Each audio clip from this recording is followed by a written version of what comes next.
जय जगन्नाथ।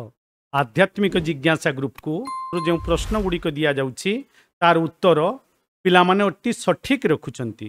प्रश्न थिला प्रत्येक कार्यर आरंभ रे कौन विचार करिबा उचित।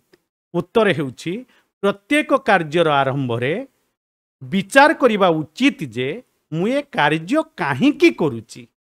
तो भल करी विचार करंतु आमे जो कार्य करूचे कहा पाई करूचे, कौन पाई करूचे, निज आनंद पाई करूचे नहीं संसार आनंद पाई करूचे नहीं भगवान का आनंद पाई करूचे। प्रति कार्यर आरंभ रे ए चिंता करिबा दरकार। ए जो कार्य हेउछि ताहा मु काहींकी करूछि। आनंद पाइबा पाई दुई प्रकार बाट अछि। ए जो कार्य मु करूछि ये इलीगल ना लीगल। यदि इलीगल रे मु आनंद पाउछि ताले मने रखंतु ये निश्चित ये आनंद मते दिने कष्ट दब।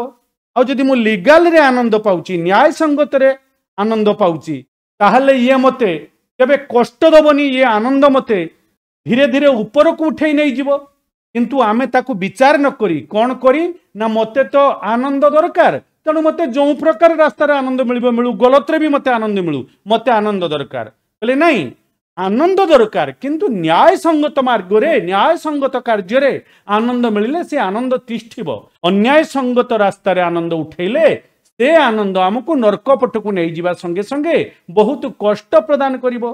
विचार करंतु मु कार्य करूछि, यदि मु सेई कार्यटा मो खुशी निमंते करूछि, मो खुशी निमंते कार्य न्याय संगत अछि ना अन्याय संगत अछि।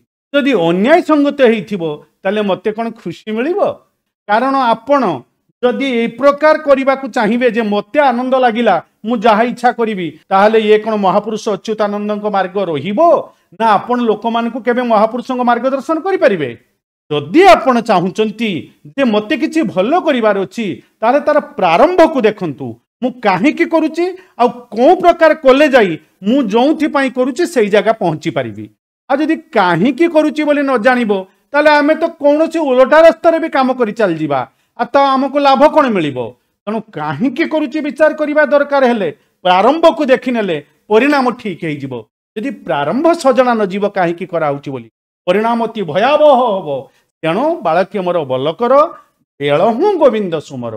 बेल थाउ संबल को बांधि नियो बाबू, पछरे खोजिले आउ केबे न पाइबू। पुणी आज आध्यात्मिक जिज्ञासा को प्रश्न हेउची भल मंद ये हूँ आमर दृष्टिकोण।